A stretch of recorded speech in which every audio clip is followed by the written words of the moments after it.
year ago, my life had collapsed around me. I'd worked myself into exhaustion. My father died suddenly, and my relationships were in turmoil. Little did I know at the time, out of my greatest despair was to come the greatest gift.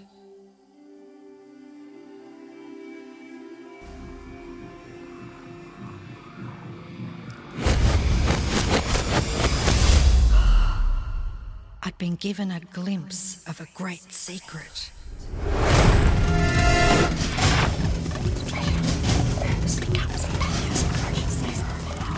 I began tracing the secret back through history.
I couldn't believe all the people who knew this. They were the greatest people in history.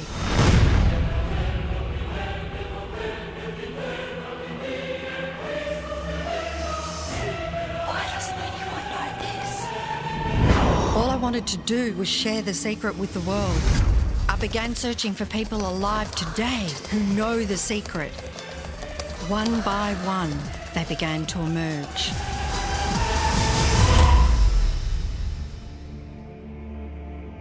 You know, this secret gives you everything you want.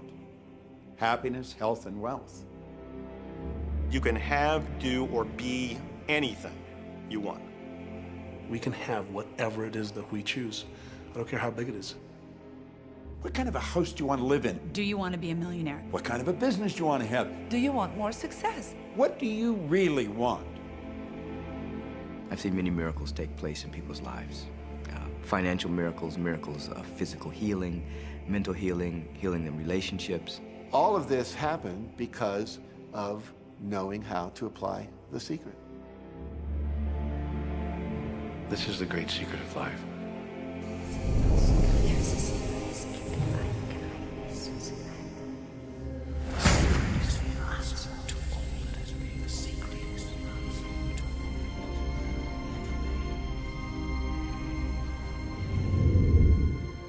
You've probably been sitting there wondering, what is the secret? I'll tell you how I have come to understand it. We all work with one infinite power. We all guide ourselves by exactly the same laws. The natural laws of the universe are so precise that we don't even have any difficulty building spaceships. We can send people to the moon, and we can time the landing with the precision of a fraction of a second. I don't care if you're in India, if you're in Australia, New Zealand, Stockholm, or London, or Toronto, or Montreal, or New York. We're all working with one power, one law. It's attraction. The secret is the law of attraction. Everything that's coming into your life, you are attracting into your life. And it's attracted to you by virtue of the images you're holding in your mind. It's what you're thinking. You see, whatever is going on in your mind, you are attracting to you. Now, wise people have always known that. You can go right back to the ancient Babylonians. They've always known this. It's a small, select group of people. Why do you think that 1% of the population earns around 96% of all the money that's being earned? Do you think that's an accident? It's no accident. It's designed that way. They understand something. They understand the secret. And you are being introduced to the secret. The simplest way for me to look at the law of attraction is if I think of myself as a magnet, and I know that a magnet will attract to it.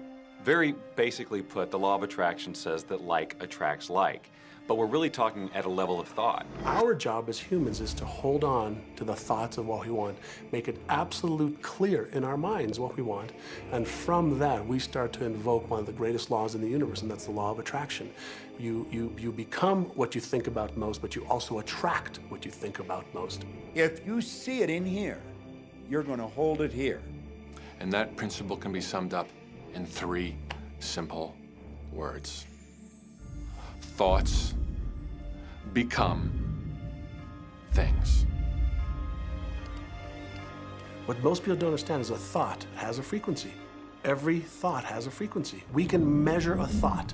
And so if you're thinking that thought over and over and over again, or if you're imagining in your mind, okay, having that brand new car, having the money that you need, building that company, finding your soulmate, if you imagine what that looks like, you're emitting that frequency on a consistent basis. Thoughts are sending out that magnetic signal that is drawing the parallel back to you.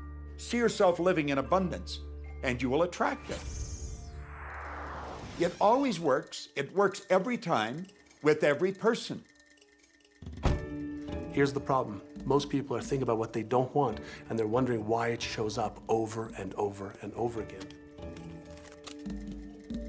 The law of attraction doesn't care whether you perceive something to be good or bad, or whether you don't want it or whether you do want it. It's responding to your thoughts. So if you're sitting there looking at a mountain of debt, feeling terrible about it, that's the signal you're putting out into the universe. Wow, I feel really bad because of all this debt I've got. You're just affirming it to yourself. You feel it on every level of your being. That's what you're going to get more of.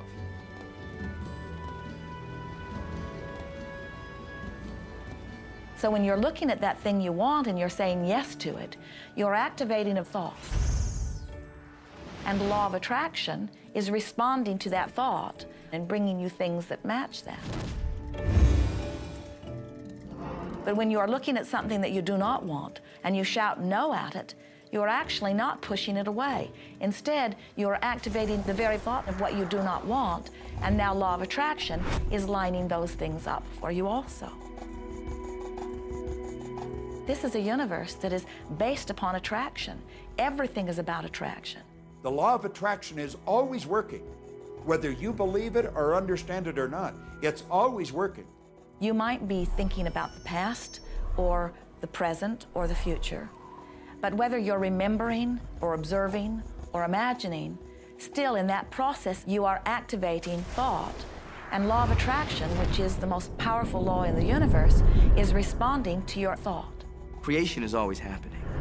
Every time an individual has a thought or a prolonged, chronic way of thinking, they're in the creation process. Something is going to manifest out of those thoughts. Law of attraction says, we'll give you whatever it is you say and focus on. And so if you're complaining about how bad it is, what you're creating is more of how bad it is. Oh, look, I found that!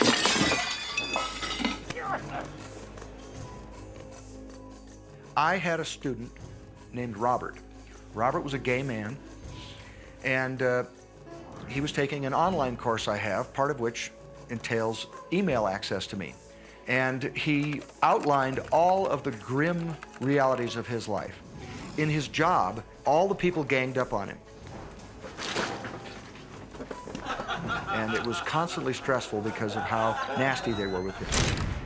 When he walked down the street, he said every block he was accosted by homophobic people who wanted to abuse him in some way. He was wanting to become a stand-up comedian.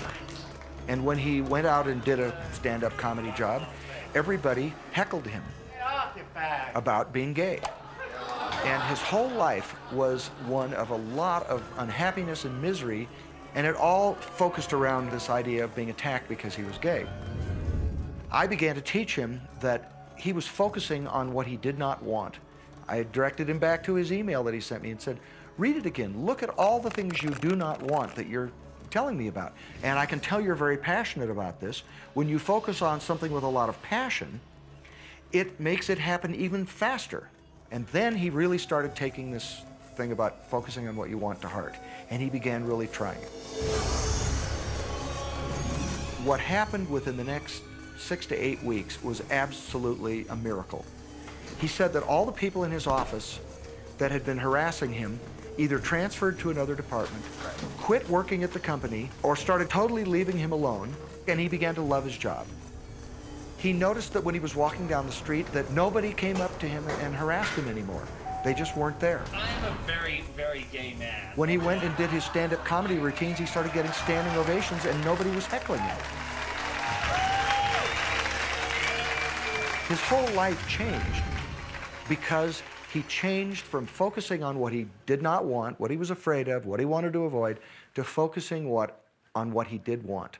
So we may be very positive in our outlook and orientation, and we tend to attract positive people and positive events and circumstances. We may be very negative in our orientation or very angry, in which case we tend to attract negative, angry people and negative, angry circumstances.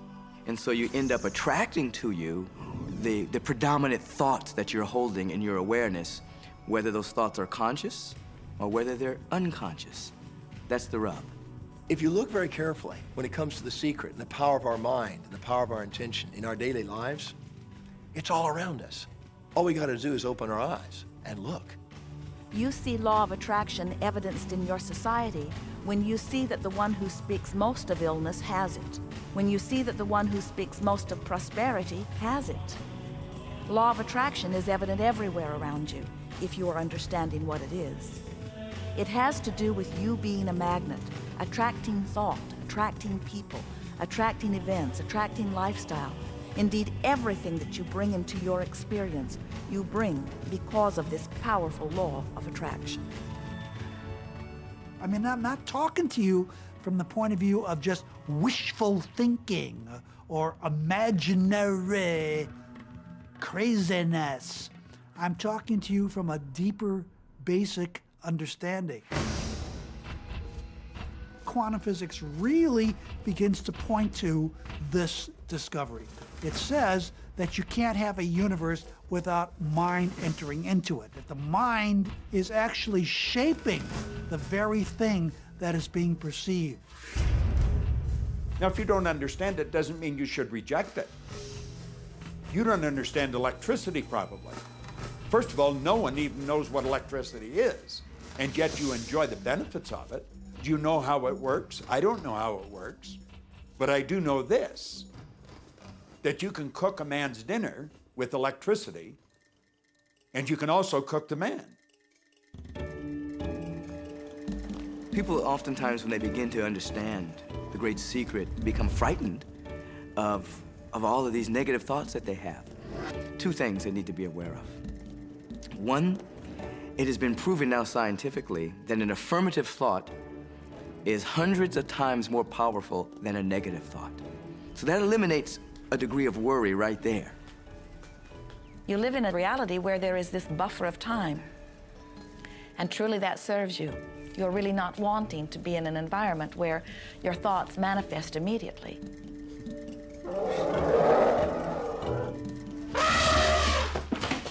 The evidence is long in coming, and that is really a good thing. So you want to become aware of your thoughts, you want to choose your thoughts carefully, and you want to have fun with this because you are the masterpiece of your own life. You are the Michelangelo of your own life. The David that you are sculpting is you, and you do it with your thoughts. The leaders in the past who had the secret wanted to keep the power and not share the power. So they kept people ignorant of the secret. People went to work, they did their job, they came home.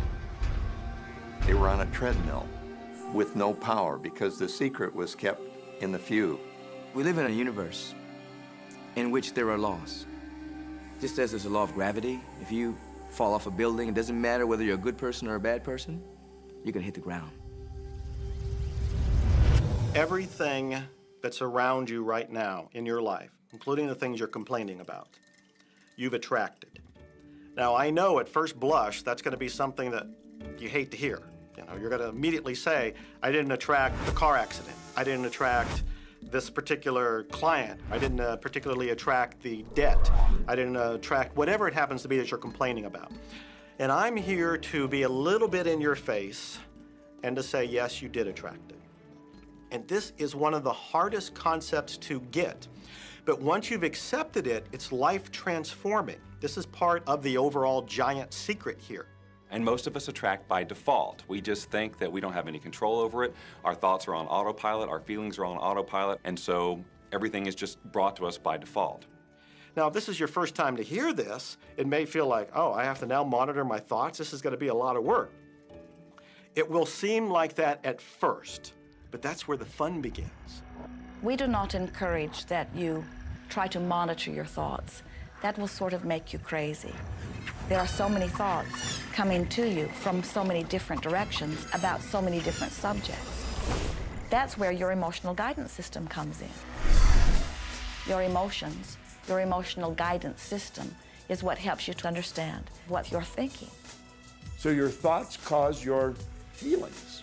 The emotions are this incredible gift that we have to let us know what we're attracting.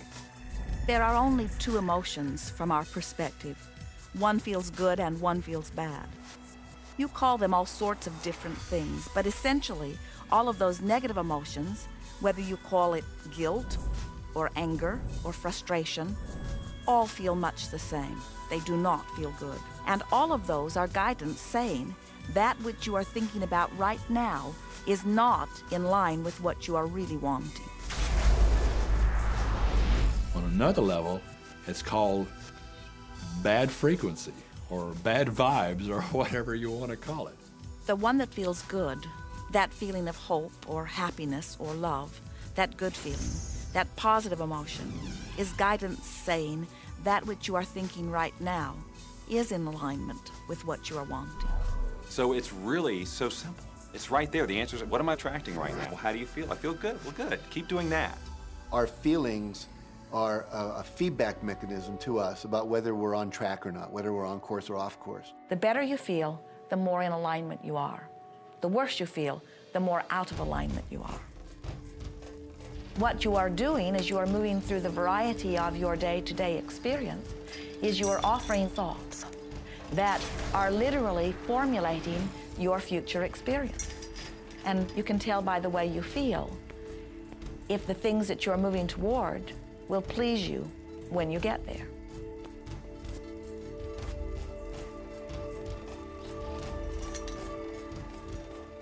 Whatever it is you are feeling is a perfect reflection of what is in the process of becoming. And you're getting exactly what you're feeling about, not so much what you're thinking about. That's why people, if they stub their toe out of bed, they tend to spiral.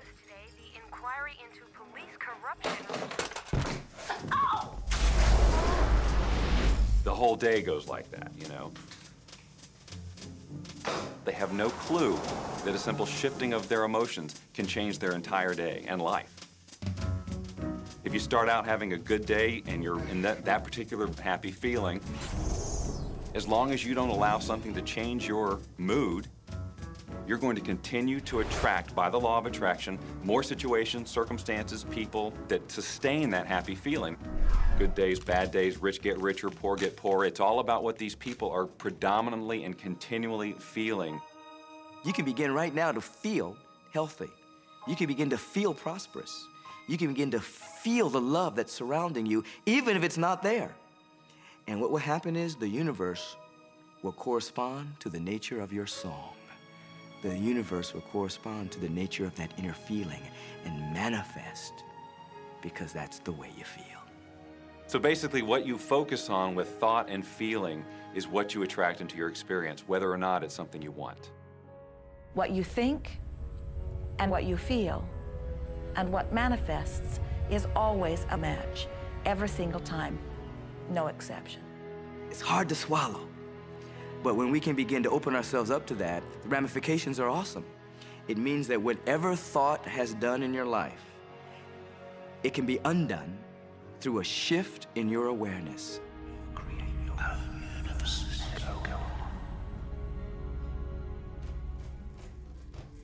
It's really important that you feel good, because this feeling good is what goes out as a signal into the universe and starts to attract more of itself to you. So the more you can feel good, the more you will attract the things that help you feel good in order to keep bringing you up higher and higher. When you're feeling down, do you know that you can change it like that? Put on a beautiful piece of music. Start singing. That'll change your emotion. Or think of something beautiful. Think of a baby. Maybe one you love. And dwell on it. Really keep that thought in your mind. Block everything out but that thought. I guarantee you'll start to feel good. This principle applies to your family pet, for instance, which I believe are wonderful because they put you in a great emotional state. When you feel love for your pet, that's a great state of love. It's going to bring goodness into your life. What a gift that is. And when you begin to get the hang of this, when you begin to guide your thoughts based upon the way they feel, and you begin to notice the correlation between what you're feeling and thinking and what's coming back to you, before you know it, you will know that you are the creator of your own reality. And those who are watching from a distance will stand in amazement at the perfect life you live. Since I learned the secret and started applying it to my life has truly become magical. I think the kind of life that everybody dreams of, and I live on a day-to-day basis. I live in a $4.5 million mansion. I have a wife to die for. I get to vacation in all the fabulous spots of the world. I've climbed mountains, I've explored, I've been on safaris. And all of this happened and continues to happen because of knowing how to apply the secret. Life can be absolutely phenomenal, and it should be, and it will be, when you start using the secret.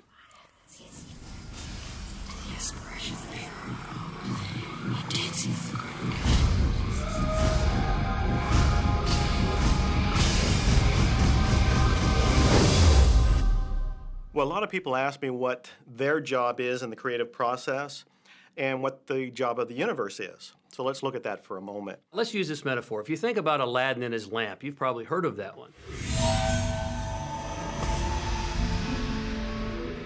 I mean, Aladdin picks up the lamp and he dusts it off, and out pops the genie.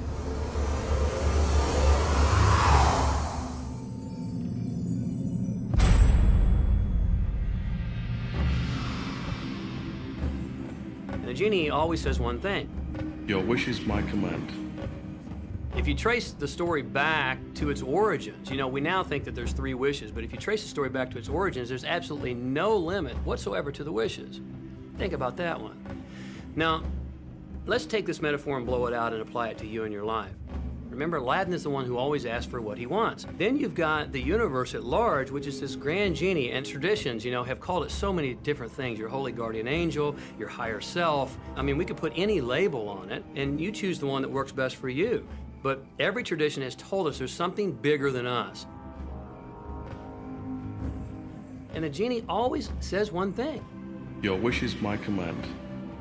So we like to say to you that the creative process is a 3-step process. Step 1 is you must ask for what you want. You do not need to use words to ask. In fact, the universe is not even hearing words from you. The universe is responding completely to your thought.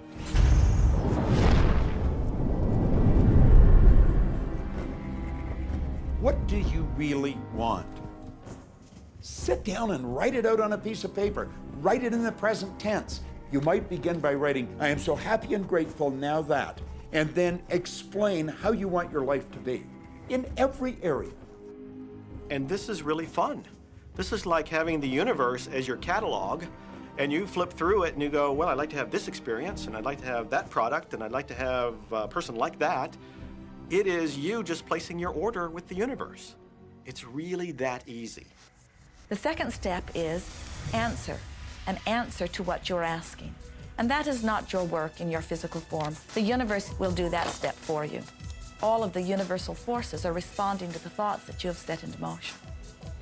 Your wish is my command. And the universe will start to rearrange itself to make it happen for you. Most of us have never allowed ourselves to want what we truly want because we can't see how it's going to manifest. If you do just a little research, it is going to become evident to you that anyone that ever accomplished anything did not know how they were going to do it. They only knew they were going to do it. You don't need to know how it's going to come about. You don't need to know how the universe will rearrange itself. You don't know how, it'll be shown to you. You will attract the way. So then our friends say, something must be going terribly wrong because I know I am asking, so where's my stuff? And we say, you are asking. You are completing step one. You can't help but do that. The universe is answering every time, no exception. But there is another step that you must understand, and it is called step 3, which is the receiving step, which means you must bring yourself into alignment with what you're asking for. When you're in alignment with what you want, you feel wonderful. That's what enthusiasm is. That's what joy is. That's what appreciation is. That's what that feeling of passion is. But when you are feeling despair or fear or anger, those are strong indicators that you are not right now in alignment with what you're asking for. And so when you begin to realize that the way you feel is everything, and you begin to direct your thoughts based upon how they feel, little by little, you can find the feeling place of it, and now you are one with it, and now it must manifest into your experience.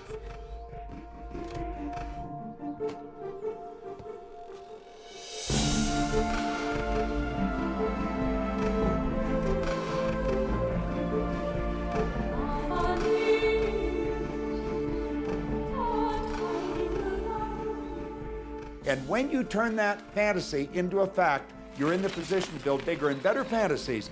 And that, my friend, is the creative process. So the law of attraction, the study and practice of the law of attraction is just figuring out what will help you generate the feelings of having it now. Go test drive that car. Go shop for that home. Get in the house. Do whatever you have to do to generate the feelings of having it now and remember them. Whatever you can do to do that will help you to literally attract it. It could be you wake up and it's just there, it's manifest. Or you might get some inspired idea of some action to take. You certainly shouldn't be going, well, I could do it this way, but man, I would hate that, because you're not on the right track if that's the case. Action will sometimes be required, but if you're really doing it in line with what the universe is trying to deliver, it's going to feel joyous, you're going to feel so alive, time will just stop, you could do it all day. The universe likes speed. Don't delay, don't second guess, don't doubt. When the opportunity's there, when the impulse is there, when the intuitive nudge from within is there, act. That's your job, and that's all you have to do. You will attract everything that you require. If it's money you need, you'll attract it. If it's people you need, you'll attract it. If it's a certain book you need, you'll attract it. You've got to pay attention to what you're attracted to. Because as you hold images of what you want, you're going to be attracted to things and they're going to be attracted to you. But it literally moves into physical reality with and through you. And it does that by law. You can start with nothing. And out of nothing, and out of no way, a way will be made. Think of this, a car driving through the night, the headlights only go 100 to 200 feet forward.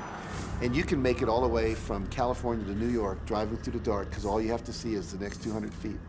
And that's how life tends to unfold before us. And if we just trust that the next 200 feet will unfold after that, and the next 200 feet will unfold after that, your life will keep unfolding, and it will eventually get you to the destination of whatever it is you truly want, because you want it. Take the first step. You don't have to see the whole staircase. Just take the first step. Well, another thing people wonder about is how long is this going to take? How long will it take to manifest the car, the relationship, the money, whatever it happens to be? Well, I don't have any rule book that says it's going to take you 30 minutes or 3 days or 30 days. I think it's more a matter of you being in alignment with the universe itself.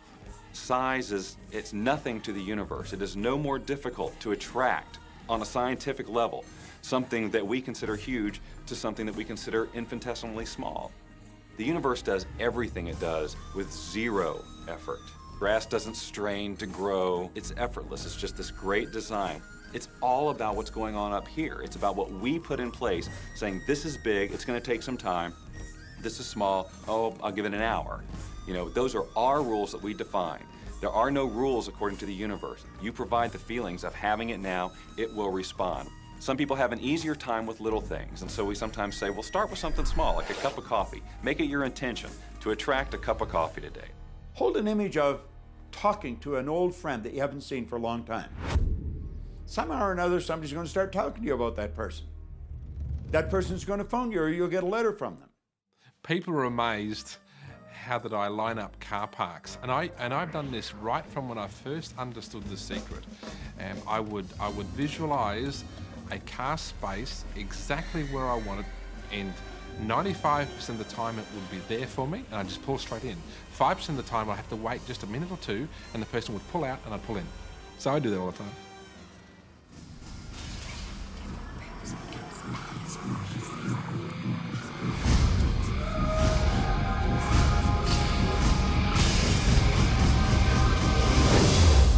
A lot of people feel stuck or in prison or confined by their current circumstances. And I'm trying to point out that whatever your circumstances right now, that is only your current reality. And current reality will begin to change as a result of watching this and beginning to use The Secret. But sometimes it feels like you're stuck because you continue to think the same thoughts over and over again. And so you tend to get the same results over and over again. And the reason is because most people offer the majority of their thought in response to what they are observing. You see, if you're just looking at what is, then you're just thinking about what is. And when you think about what is, law of attraction gives you more of it. And then if you just observe what is, then you're just thinking about what is. And law of attraction gives you more of what is. And then if you just observe, well, we've been over this, haven't we? You have to find a way that you are approaching what is through a different vantage point. Most people look at their current state of affairs and they say, this is who I am. That's not who you are. That's who you were. You see, if you look at your current state of affairs right now, let's say, for instance, that you don't have a lot of money in your bank account, or you don't have the relationship that you want, or your health and fitness isn't up to par. That's not who you are. That's the residual outcome of your past thoughts and actions. So we're constantly living in this residual, if you will, of the thoughts and the actions we've taken in the past. When you look at your current state of affairs and define yourself by that, then you doom yourself to have nothing more than the same in the future. All that we are is the result we have thought. Okay, what can you do right now to begin to turn your life around? I'll tell you 2 or 3 things. Start making a list of things to be grateful for. Start with that, because this shifts your energy. It starts to shift your thinking. Where before this exercise, you might be focusing on what you don't have, and you might be focusing on your complaints, and you might be focusing on whatever the problems are. When you do this exercise, you start to go in a different direction. You start to be grateful for all the things that you feel good about. Gratitude is absolutely the way to bring more into your life. Every man knows that when his wife's appreciating him for the little things he does, what does he want to do? He wants to do more. It's always about appreciation. It pulls things in. It attracts support. I've said for many years that whatever we think about and thank about, we bring about. Because that's that feeling that you have to have, you know. And so for me, it's been such a powerful exercise every morning to get up and say thank you. Every morning when my feet hit the floor, thank you. And then I start running through what I'm grateful for as I'm going to brush my teeth and do the things I do in the morning. And I'm not just thinking about them and doing some rote routine, but I'm putting it out there and I'm feeling the feelings of gratitude. Because as soon as you start to feel differently about what you already have, you will start to attract more of the good things, more of the things you can be grateful for. Because you can look around and say, well, look, I don't have the car I want, I don't have the house I want, I don't have the health I want, I don't have the spouse I want. Whoop, back up, back up. Those are all the things you don't want. Focus on what you already have that you're grateful for. And it might be you have the eyes to watch this. It might be the clothes that you have. Yes, you might prefer something else, and you might get something else pretty soon if you start feeling grateful for what you have. I think everybody goes through times when they say, oh man, things aren't working right, or things are going bad, and there were some things going on in my family, and I found a rock. I was just sitting here holding this rock. You might see me carrying around. I found a rock. I stuck it in my pocket, and I said, you know what? Every time I touch this rock, I'm going to think of something that I'm grateful for. And so every morning when I get up in the morning, I pick it up off the dresser, I put it in my pocket, and I go through the things that I'm grateful for. At night, what do? You empty your pocket, and there it is again. And I've had some different experiences with that. I've had some amazing experiences. I had a guy from South Africa, and he saw me drop it. He said, what is that? Well, what's that? I explained it to him, so he started calling it a gratitude rock. Gratitude rock. 2 weeks later, I got an email from him from South Africa. And he said, my son is dying from a rare disease. It's a type of hepatitis. He said, would you send me 3 gratitude rocks? Now, they're just rocks I found off the street, you know? So I said, sure. I had to make sure that the rocks were very special. And so I went out to the stream, looked, picked out the right rocks, and sent them off to him. 4 or 5 months later, I get an email from him. He said, my son's better. He's doing terrific. And he said, but you need to know something. He says, we've sold over 1,000 rocks at $10 a piece as gratitude rocks, and we've raised all this money for charity. Thank you very much. And so it's very important to be in an attitude of gratitude, as I call it. Another thing that I would suggest that you do right now to turn your life around, and this is so huge that I can't find the words to describe just how powerful this can be for you.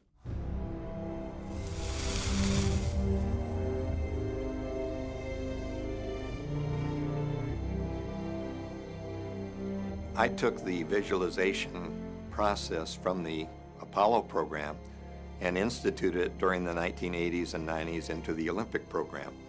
And it was called Visual Motor Rehearsal. When you visualize, then you materialize. And the interesting thing about the mind is we took Olympic athletes and then hooked them up to sophisticated biofeedback equipment and had them run their event only in their mind.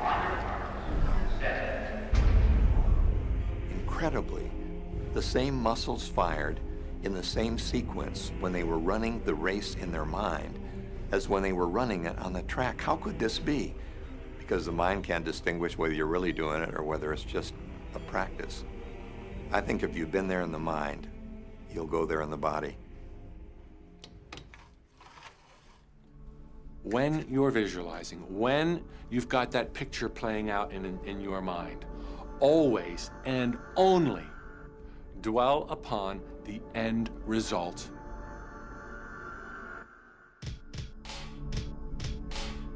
Here's an example. Look at the back of your hands right now. Really, look at the back of your hands. The color of your skin, the freckles, the blood vessels, the rings, the fingernails, the fake fingernails. Take in all those details right before you close your eyes. And then see those hands, your fingers, wrapping around the steering wheel of your brand new car.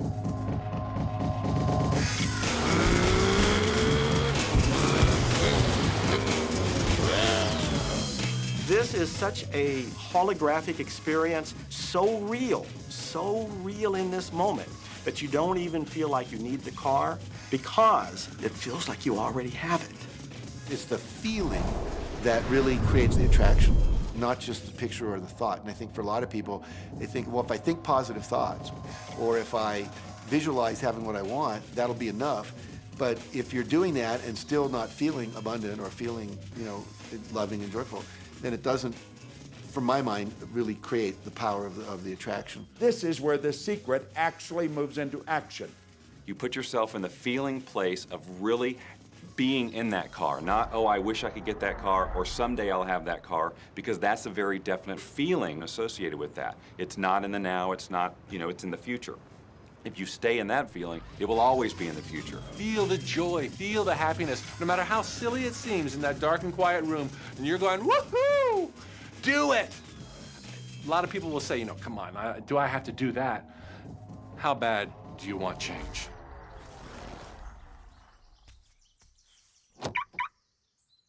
Now that feeling and that inner seeing will begin to be an open doorway through which the power of the universe will begin to express.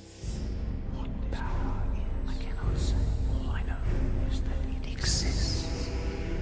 Our job is not to figure out the how. The how will show up out of the commitment and the belief in the what.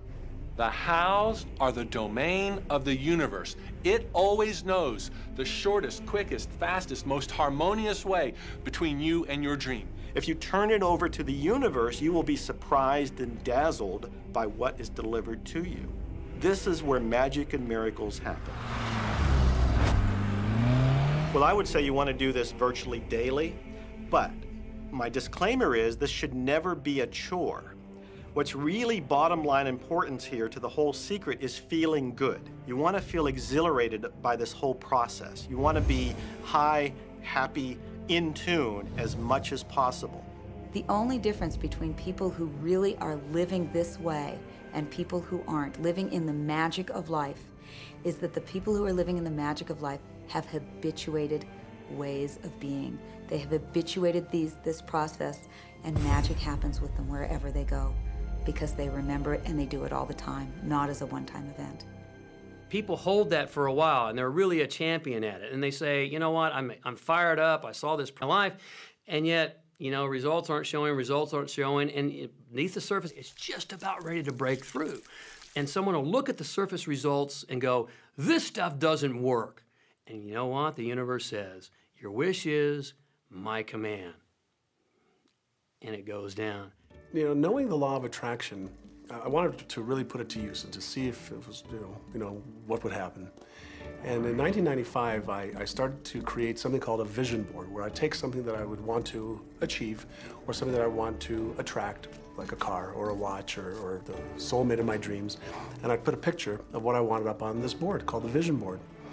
And every day I would sit in my office and I would look up at this board and I would start to visualize. I would really get into the state of having already acquired it.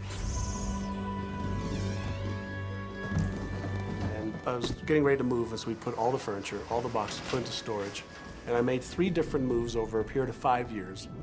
And then I ended up in California and bought this house, renovated it for a year, and then had all the stuff brought from my former home 5 years earlier. One morning, about 7:30 in the morning, my son comes into my office, and one of the boxes that was sealed for 5 years was right at the doorstep. And my son, Keenan, was sitting on the box, banging away at the box. And I said, sweetheart, will you please stop me? I'm doing some work here. And he says, what's in the boxes, Daddy? And I said, well, honey, those are my vision boards. What's a vision board? I said, well, it's where I put all my goals up. I cut them out and I put all my goals up as something that I want to achieve in my life. And of course, at 5.5 years old, he didn't understand it. So I said, sweetie, let me just show you, because that'll be the easiest way to do it. And so I cut the box open. And when I pulled up the vision boards, there was a picture on there of a home that I was visualizing 5 years earlier. And what was shocking to me was we were living in that house, not a house like it. I had bought my dream home, renovated it, and didn't even know it. But I looked at that house, I started to cry because I was just blown away. Why are you crying? Honey, I finally understand how the law of attraction works. I finally understand the power of visualization. I finally understand everything that I've read, everything that I've worked with my whole life, the way I've built companies. It worked for my home as well. And I bought our dream home and didn't even know it. It is the preview of life's attraction. Decide what you want. Believe you can have it. Believe you deserve it. Believe it's possible for you. And then close your eyes every day for several minutes and visualize having what you already want and feeling the feelings of already having it. Come out of that and focus on what you're grateful for already. and really enjoy it, okay? And then go into your day and release it to the universe and trust that the universe will figure out how to manifest it.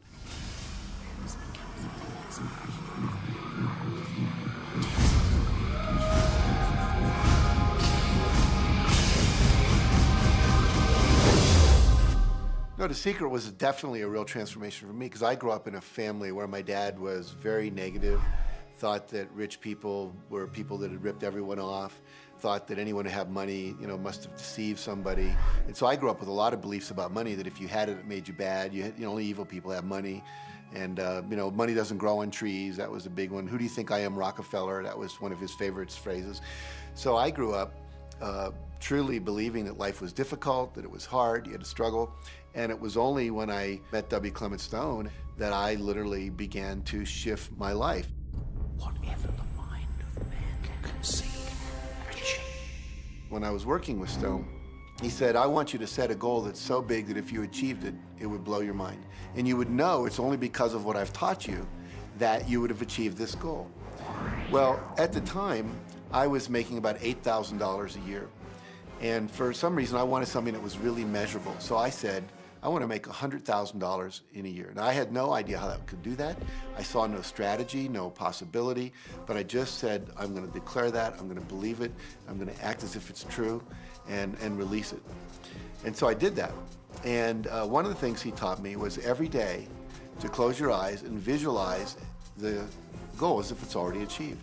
And I had actually made a $100,000 bill that I put on the ceiling. So the first thing I'd see when I woke up, I'd look up and there it was, and it would remind me that this was my intention. And then I would close my eyes and visualize having this $100,000 a year lifestyle. And interestingly enough, nothing major happened for about 30 days. You know, I didn't have any great breakthrough ideas. No one was offering me more money.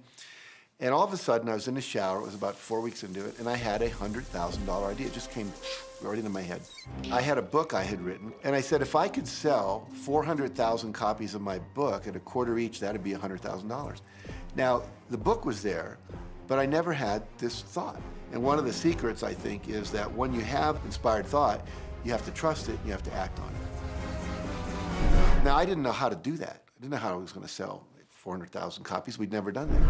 And then I saw the National Enquirer at the supermarket. I had seen that millions of times, and it was just background. And all of a sudden, it jumped out of me as foreground, and I thought, wow, if readers knew about my book, certainly 400,000 people would go out and buy it. And about 6 weeks later, I gave a talk at Hunter College in New York to 600 teachers, and this lady comes up at the end and she says, that was a great talk. I'd like to interview you. Let me give you my card. And I said, who do you write for? I'm a freelancer, but I sell most of my stuff to the National Enquirer. You know, and I had this little theme from the Twilight Zone went off in my head. Na, na, na, na, na, na, na. You're like, whoa, this stuff's really working. So that article came out, and our book sales started to take off. But the point I want to make is that I was attracting into my life all these different events, including this person. And to make a long story short, I did not make $100,000 that year. We made $92,327. But do you think we were like depressed and going, this doesn't work? No, we were going, whoa, this is amazing. And so my wife said to me, wow, if it works for 100,000, you think it'd work for $1 million? And I said, I don't know, I think so, let's try it. My publisher actually wrote me a check as a royalty check for our first Chicken Soup for the Soul book. And he actually put a smiley face in his signature because it was the first $1 million check he'd ever written. And so I know from my own experience, because I wanted to test it, does this secret really work? And when we put it to the test, it absolutely worked. And now I live my life from that every single day. Well, I can just imagine what a lot of people that are watching this are thinking. And that is, how can I attract more money into my life? How can I get more of the green stuff? How can I get more wealth and prosperity? How can I, when I love my job, deal with the credit card debt that I have? And the realization that maybe there's a ceiling on the money that can come in because it's coming to me through my job. How can I bring in more? Intend it. This goes back to one of the things we've been talking about throughout the whole secret. Your job is to declare what you would like to have from the catalog of the universe. Well, if cash is one of them, say how much you would like to have. I would like to have $25,000 unexpected income within the next 30 days. or whatever it happens to be. It should be believable for you. Most people have a goal of getting out of debt. That'll keep you in debt forever. Whatever you're thinking about, you will attract. You'll say, but it's get out of debt. I don't care if it's get out or get in. If you're thinking debt, you're attracting debt. Set up an automatic debt repayment program and then start to focus on prosperity. So many times people say to me, well, I'd like to double my income in the next year. But then you look at their actions and they're not doing the things that are going to make that happen. And they'll turn right around and go, well, I can't afford that. Okay, guess what? Your wish is my command. As you are fussing about not having enough money, as you are talking to your friend about not having enough money, as you are feeling unhappy about not having enough money, you are actually activating within yourself or continuing the activation of a thought that is very different from the desire that you have launched.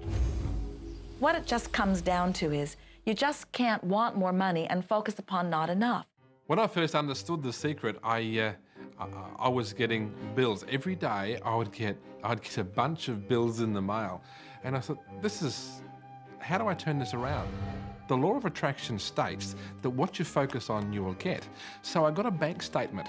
I whited out the total and I put a new total in there. I put exactly how much I wanted to see in the bank. So I thought, what if I just visualize checks coming in the mail? So I just visualize a bunch of checks coming in the mail. Within just 1 month, things started to change. And it is amazing. Today, I just get checks in the mail. I get a few bills, but I get more checks than bills. I grew up on you have to work hard for money, you have to work hard for money. And so I replaced that with money comes easily and frequently. Now, in the beginning, it feels like a lie, right? There was a part of your brain that will say, oh, you liar, it's hard. So you have to know it's this little tennis match that will go on for a while. When it comes to creating wealth, wealth is a mindset. It's all about how you think. I'd say 80% of my coaching that I do one-on-one with folks is about their psychology and the way they think. And I know when people are listening, they say, oh, well, you can do it, I can't. Every person has the capability to change the way they're in a relationship and conversation with money. I find so many people who maybe make a tremendous amount of money, but their relationships stink. That's a technical term, by the way. And that's not wealth. It really isn't. You can go after the money and you might get rich, but it doesn't guarantee you'll be wealthy. I'm not suggesting that money isn't a part of wealth. It absolutely is, but it's only a part. And then I meet a lot of people who are quote unquote spiritual, but they're sick and broke all the time. That's not wealth either. Life is meant to be abundant in all areas. Many people in Western culture are striving for success. They want to have the home, they want their business to work, they want all of these things. But what I found in my research is that having those things certainly doesn't guarantee what we really want, which is happiness. And that's when all those outer things come. They don't come from going after them first to get happiness. It's backwards. You go for the sense of inner joy, of inner peace, of inner vision first, and then all the other things from the outside appear.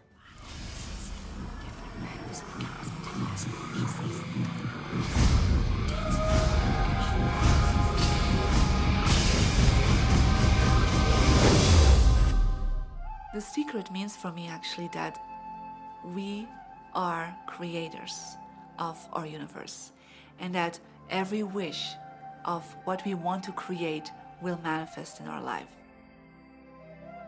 Therefore, it's very important what you wish, what your thoughts are, what your feelings are, because it will manifest. Now, one day I went into somebody's home, and he was an art director of a very famous film producer. And in every corner, he had this beautiful image of a woman, a naked woman dressed with a fabric, kind of doing this, kind of saying, oh, I don't look at you, I don't see you, And I said, I think you have trouble in your romance. Are you a clairvoyant or something? No, but look, 7 places you have exactly that woman. But I love that kind of painting. I painted it myself. That's even worse, I said, because you put all your creation and your creativity in it. Now, he's this gorgeous-looking man. He has all these actresses around him because that's the work he does. He doesn't get romance.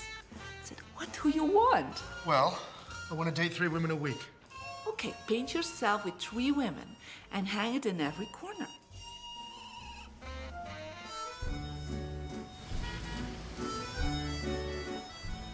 6 months later, see him in Europe and said, how is your love life?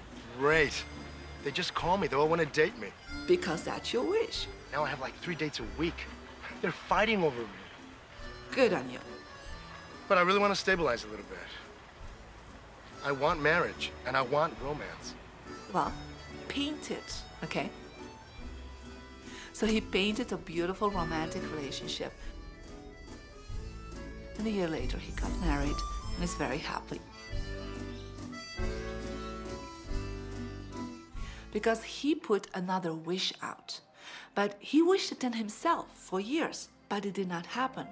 Because his wish could not manifest because the outer level of himself, his house, was just contradicting himself all the time. So if you know this knowledge, you should start playing with it. Inside relationships, it's important to first understand who's coming into the relationship. And I don't mean about your partner, I mean about you. How can you ever expect anyone else to enjoy your company if you don't enjoy your own company? And so, again, the law of attraction or the secret is about bringing that into your life, and you've got to get really, really clear. Here's the question I would ask you to consider. Do you treat yourself the way that you want other people to treat you? Solution for you. Don't like, now you owe me and you need to give me more. Instead, give more to yourself. Take time off to give to yourself, in a sense, to fill yourself up to fullness, to where now you can overflow in giving. I got into many relationships expecting my partner to show me my beauty. I needed to see him showing me my beauty because I didn't feel beautiful. Because when I was growing up, my sheroes were Charlie's Angels, or the Bionic Woman, Wonder Woman. And though they were wonderful women, none of them looked like me. It wasn't until I stopped and I fell in love with Lisa, full lips, round hips, mocha skin, afro, that the rest of the world began to fall in love with Lisa. There's something so magnificent about you. I have been studying me for 44 years. I want to kiss myself because you're going to get to love yourself. I'm not talking about conceit. I'm talking about a healthy respect for yourself. And as you love yourself, you'll love others. Sometimes people will say, those people at work are so negative, or the man I live with is so angry, or my children are so worrisome to me. And we say, you must orient yourself to the best part of those people who surround you. We encourage that you get a notebook and that you make a list of the positive aspects of the people that you spend a lot of time with.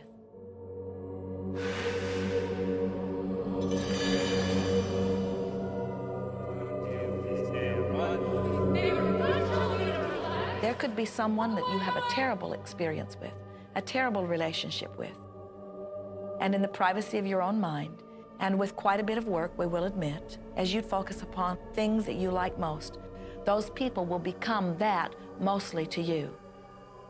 And even though you cannot create in their reality, if they are in a mood or an attitude that doesn't match the mood or an attitude that you have about them, they'll zig while you zag.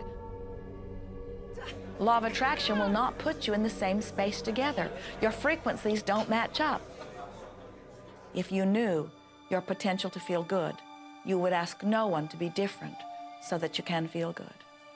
You would free yourself of all of that cumbersome impossibility of needing to control the world or control your mate or control your child.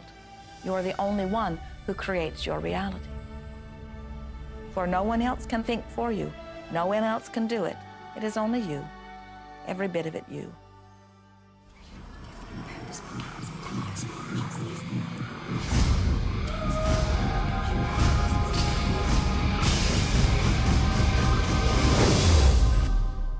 It's important to recognize that our body is really the product of our thoughts. We're beginning to understand in medical science the degree to which the nature of thoughts and emotions actually determines the physical substance and structure and function of our bodies. We've known in the healing arts of a placebo effect. A placebo is something that supposedly has no impact and no effect on the body, like a sugar pill or something. You tell the patient that this is just as effective, and what happens is the placebo has the same effect, if not greater effect, than sometimes the medication is supposed to be designed for that effect. So they found out that the human mind is the biggest factor in the healing arts. more so than sometimes the medication. If somebody is in a situation where they're sick and they have an alternative to try to explore what is in their mind creating it versus using medicine, if it's an acute situation that could really bring death to them, then obviously the medicine is a wise thing to do while they explore what the mind is about. So you don't want to negate medicine. Every form of healing has a place. There is only a stream of well-being that flows, you know. It is a stream of pure positive energy. And the universe, all that we know, is abundant with only that. This is a world that is based upon well-being, and well-being dramatically abounds. And when you are allowing that stream to flow in its fullness, you feel very, very good. And when you are pinching it off a bit, you feel not so good. There is only a stream of goodness or well-being which you are allowing or not.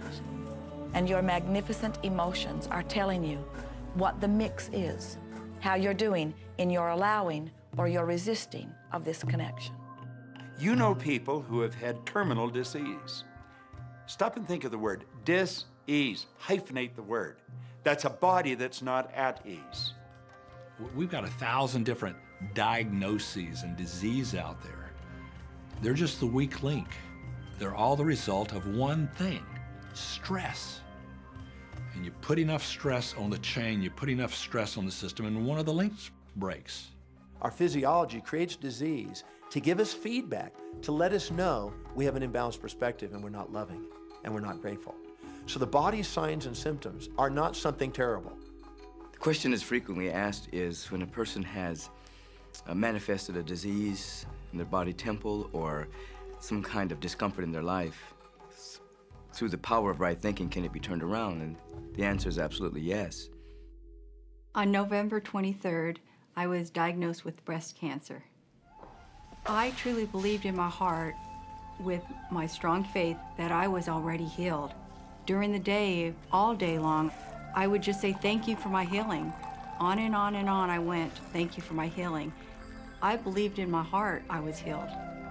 I saw myself as if cancer was never in my body. One of the things I did to heal myself was to watch very funny movies. That's all we would do, is just laugh, laugh, laugh. We couldn't afford to put any stress in my life because we knew stress was one of the worst things you can do while you're trying to heal yourself. From the time I was diagnosed, which was November 23rd, to the time I was healed totally was approximately 3 months. And that's without radiation and chemotherapy. Well, we come with a basic program. It's called self-healing.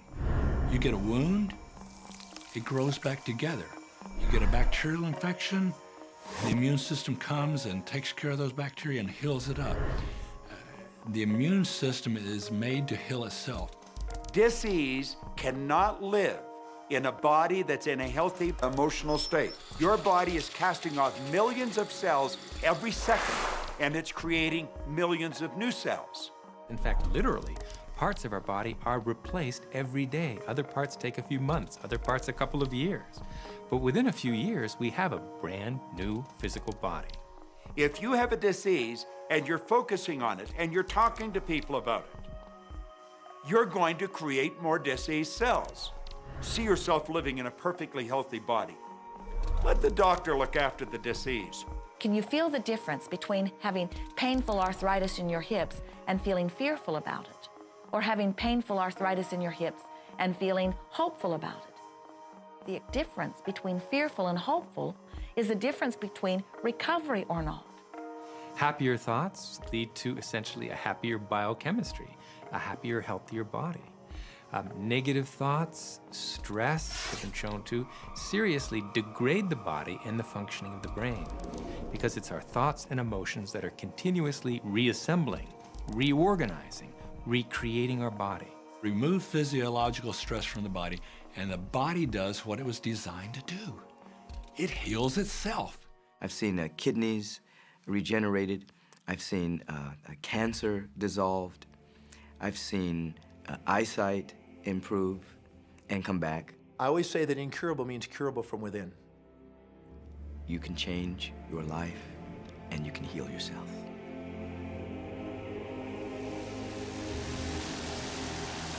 Well, my story begins on March 10, 1981. It really changed my whole life. It was a day I'll never forget. I crashed an airplane.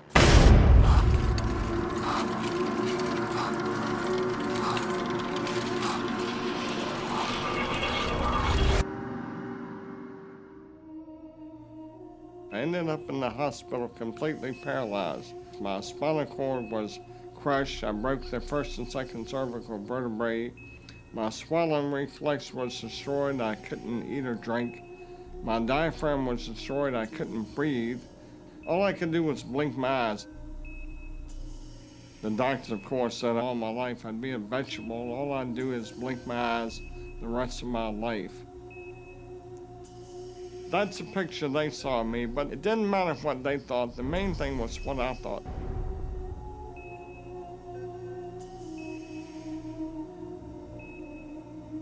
I picture myself being a normal person again, walking out of that hospital. The only thing I had to work with in the hospital was my mind. As long as you have your mind, you can put things back together again.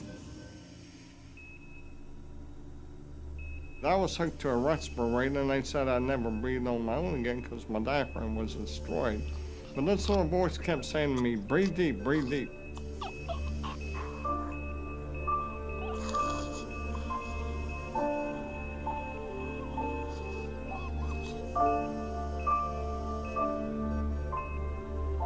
Finally, I was weaned from it. They were at a loss for an explanation. See, I could not afford to allow anything to come in my mind that would distract me from my goal and from my vision.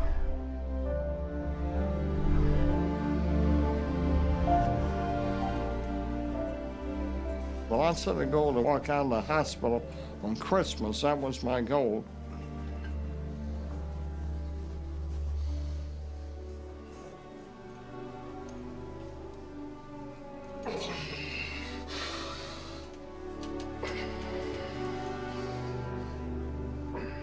Eight months later, I walked out of the hospital on my own 2 feet.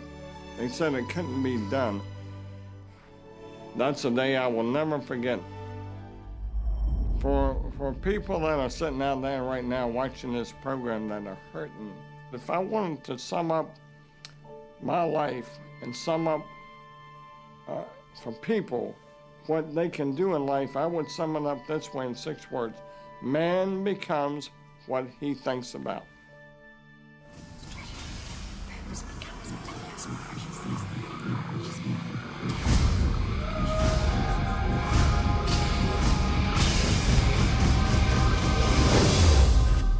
We notice that there are so many people who are living life in a very conditional way. They look out and they see things that are wonderful and they say, yes, we want more of those. We would vote for that. We would support that with our time and energy and money. But then they look out and they see things that they do not want, terrible things that they do not want to live and that they do not want to see others live. And they say, we've got to do something about getting rid of those things. But they don't realize that as they push against the unwanted, they add power to it. In this world, there is a war against poverty and a war against cancer and a war against teenage pregnancy and a war against terrorism and a war against violence and a war against terrorism. We mentioned that there's a war against terrorism, and all of this pushing against is only adding to, because you can't say no and make it go away. When you shout no, law of attraction is lining that up. The reason that what you resist persists is because if you're resisting something, you're saying, no, I don't want this thing because it makes me feel this way, the way I'm feeling right now. So you're just putting out this really strong emotion of, wow, I really don't like this feeling, and it's there, and it just comes racing towards you. You know, the anti-war movement creates more war. The anti-drug movement has actually created more drugs because we're focusing on what we don't want, drugs. People will say, well, shouldn't I focus upon that? That is true. And we say, that is like saying, because someone gave their attention to something they did not want long enough that now it is manifested, I should do it too. And we say, we don't really understand that reasoning. Mother Teresa was brilliant. She said, I will never attend an anti-war rally. If you have a peace rally, invite me. You know, she knew. She understood the secret. I mean, look what she manifested in the world. So if you're anti-war, be pro-peace. If you're anti-hunger, be pro people having more than enough to eat. If you're anti a particular politician, be pro his opponent. Often elections are tipped in the favor of the person that people are really against because he's getting all the energy and all the focus. You want to focus on what you want, not what you don't want. It's okay to notice what you don't want because that gives you contrast to say, well, this is what I do want.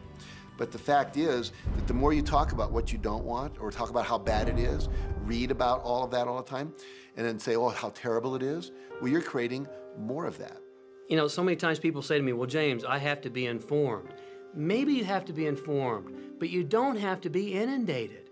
Learn to become still and to take your attention away from what you don't want and all the emotional charge around it and place the attention on what you wish to experience. I always say when the voice and the vision on the inside become more profound and more clear and loud than the opinions on the outside, you've mastered your life. You are not here to try to get the world to be just as you want it to be. You are here to create the world around you that you choose, while you allow the world as others choose it to be, to exist also.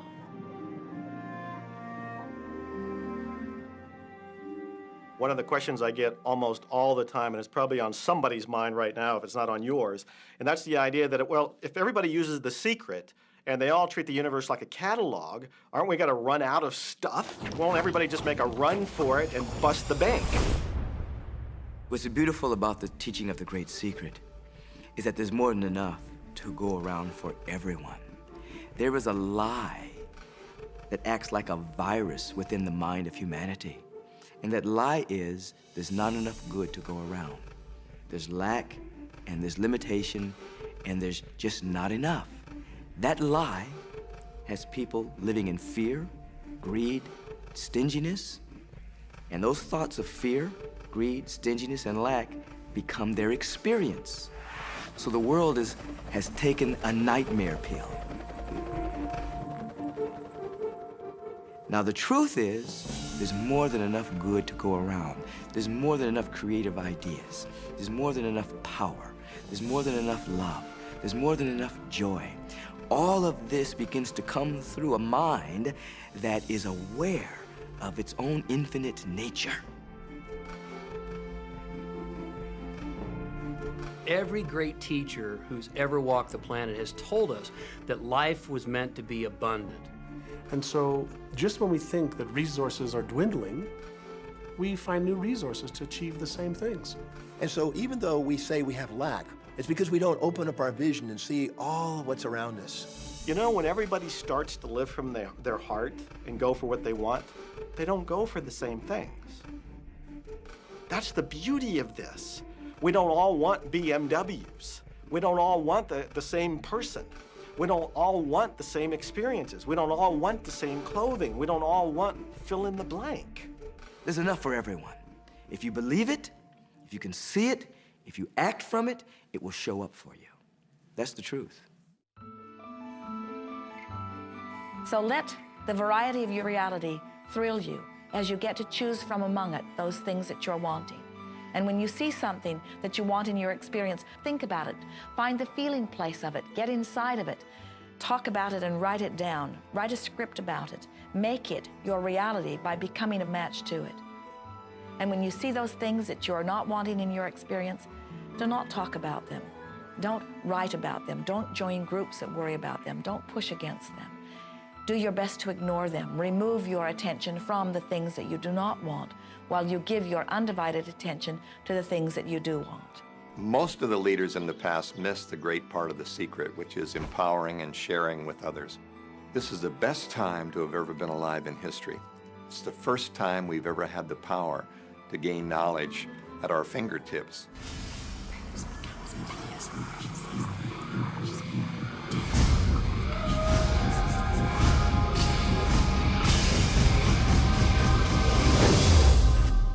When we look around us, even at our own bodies, what we see is the tip of the iceberg.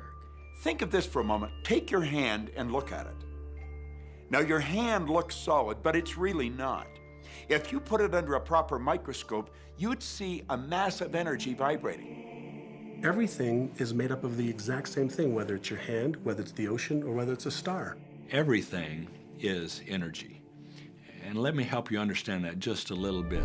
There's the universe, of course, and our galaxy, and our planet, and then individuals, and then inside of this body are organ systems, and then there's cells, and then there's molecules, and then there's atoms, and then there is energy. So there are a lot of levels to talk about something on, but everything in the universe is energy. I don't care what city you're living in, you've got enough power in your body, potential power, to illuminate the whole city for nearly a week. Most people define themselves by this finite body, but you're not a finite body. I mean, even under a microscope, you're an energy field. Well, what we know about energy is this. You go to a quantum physicist and you say, what creates the world? And he or she will say, energy. Well, describe energy. Okay, it can never be created or destroyed. It's always was, always has been. Everything that ever existed always exists. It's moving into form, through form, and out of form. Okay, great. You go to a theologian and you ask the question, what created the universe? And he or she will say, God. Okay, describe God. Always was and always has been, never can be created or destroyed, all that ever was, always will be, always moving into form, through form, and out of form. You see, it's the same description, just different terminology. And so if you think you're this meat suit running around, think again. You're a spiritual being. You're an energy field operating in a larger energy field. We're all connected. We just don't see it. There isn't an out there and an in here. Everything in the universe is connected. It's just one energy field. You are extensions of source energy, and you are here in these magnificent bodies, but your bodies have distracted you, for the most part, from who you really are. You are source energy. You are eternal beings. You are God force. You are that which you call God. Scripturally, we could say that we are the image and the likeness of God. We could say we are another way that the universe is becoming conscious of itself. We could say that we are the infinite field of unfolding possibility. All of that would be true. Every great tradition has told you that you were created in the image and the likeness of the creative source. That means that you have God potential and power to create your world, and you are. You are.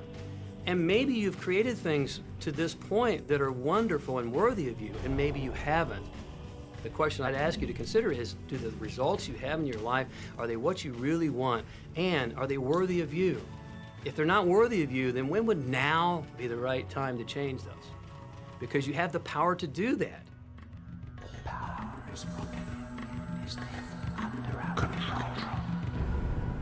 You know, a lot of people feel like they're victims in life, and they'll often point to past events, perhaps growing up with an abusive parent or in a dysfunctional family.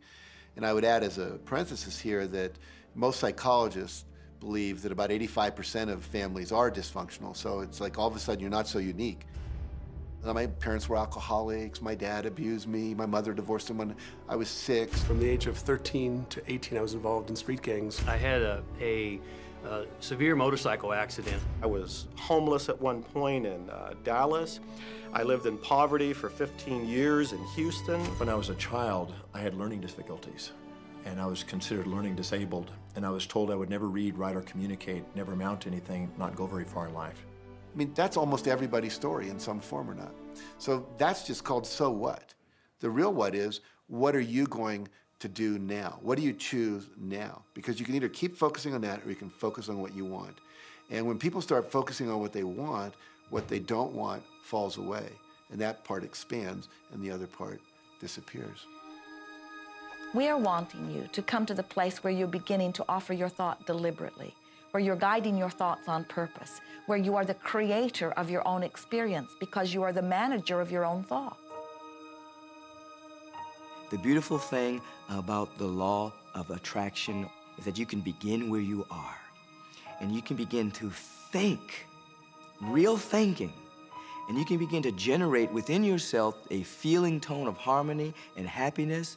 The law will begin to respond to that. So now you start to have different beliefs, like there is more than enough in the universe, or you have the belief that everything goes right for me. Or you have the belief that I'm not getting older, I'm getting younger. We can create it the way we want it by using the law of attraction. And you can break yourself free from your hereditary patterns, cultural codes, social beliefs, and prove once and for all that the power within you is greater than the power that's in the world. Some of you may be thinking, well, that's very nice, but I can't do that, or she won't let me do that, or he'll never let me do that, or I haven't got enough money to do that, or I'm not strong enough to do that, or I'm not rich enough to do that, I'm not. Every single I'm not is a creation. Whether you can or you can't, you are right. Are there any limits to this? Absolutely not. We are unlimited beings. We have no ceiling. The capabilities and the talents and the gifts and the power that is within every single individual on this planet is unlimited.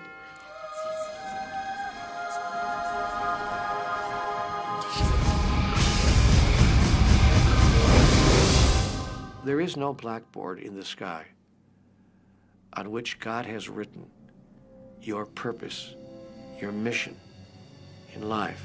There's no blackboard in the sky that says, Neil Donald Walsh, a handsome guy who lived in the first part of the 21st century, who, colon, then there's a blank, you know, and all I have to do to really understand what I'm doing here, why I'm here, is to find that blackboard and find out what God really has in mind for me. But the blackboard doesn't exist. So your purpose is what you say it is. Your mission is the mission you give yourself. Your life will be what you create it as, and no one will stand in judgment of it now or ever. It took a lot of years for me to get this, because I grew up very much with this idea that, you know, there was something I was supposed to do, and if I wasn't doing it, I was like, God wouldn't be happy with me, you know? When I really got that my primary aim was to feel and experience joy, then I began to do only those things which brought me joy. We have a saying, you know, if it ain't fun, don't do it, you know? Joy, love, freedom, happiness, laughter.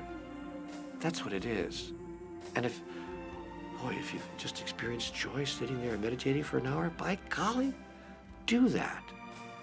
If you experience joy eating a salami sandwich, then do that. When I pet my cat, I'm in a state of joy. When I walk in nature, I'm in a state of joy. So I want to constantly put myself in that state.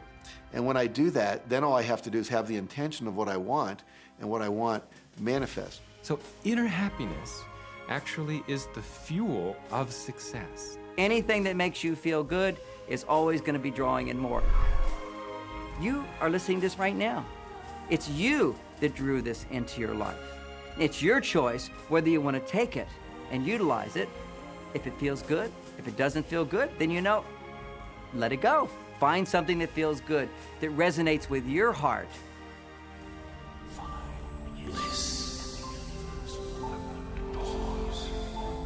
Joseph Campbell said, "Follow your bliss." We think those are the best words we have ever heard spoken from a human tongue. And if one could follow one's bliss, you would follow the trail to abundance and well-being on all subjects. Enjoy life with us, because life is phenomenal. It's a magnificent trip. You will live in a different reality, a different life, and people will look at you and say, "What do you do different than me?" Well, the only thing that is different is that you work with a secret. And then you can do and have and be things that people would say that's impossible for you to do and have and be. We're really now moving into a new era. It's the era where the last frontier is not space, as Star Trek would say, but it's going to be mind. I see a future of unbounded potential, unbounded possibilities. Remember, we're using at most 5% of the potential of the human mind. 100% human potential is the result of proper education. So imagine a world where people were using their full mental and emotional potential. We could go anywhere. We could do anything, achieve anything. See yourself with the good that you desire. Every religious book tells us that. Every great book on philosophy, every great leader, all the avatars who have ever lived. Go back and study the wise ones.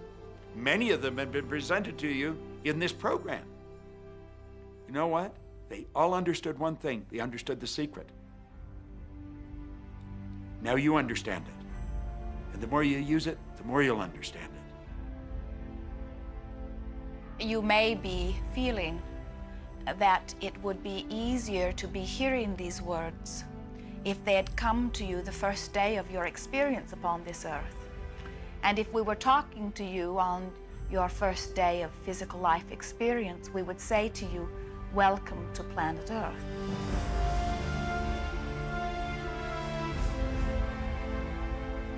There is nothing that you cannot be or do or have. You are a magnificent creator, and you are here by your powerful and deliberate wanting to be here. Go forth, giving thought to what you are wanting, attracting life experience to help you decide what you want, and once you have decided, giving thought only unto that. Most of your time will be spent collecting data that will help you decide what it is you want. But your real work is to decide what you want and then to focus upon it. For it is through focusing upon what you want that you will attract it. That is the process of creating.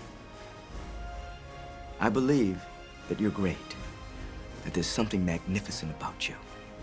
Regardless of what has happened to you in your life, regardless of how young or how old you think you might be, the moment you begin to think properly, there's something that is within you, there's power within you that's greater than the world, it will begin to emerge. It will take over your life. It will feed you. It will clothe you. It will guide you, protect you, direct you, sustain your very existence if you let it. Now that is what I know for sure.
Easy about this. Have fun with it. There is nothing you are supposed to do, only that which you want to do.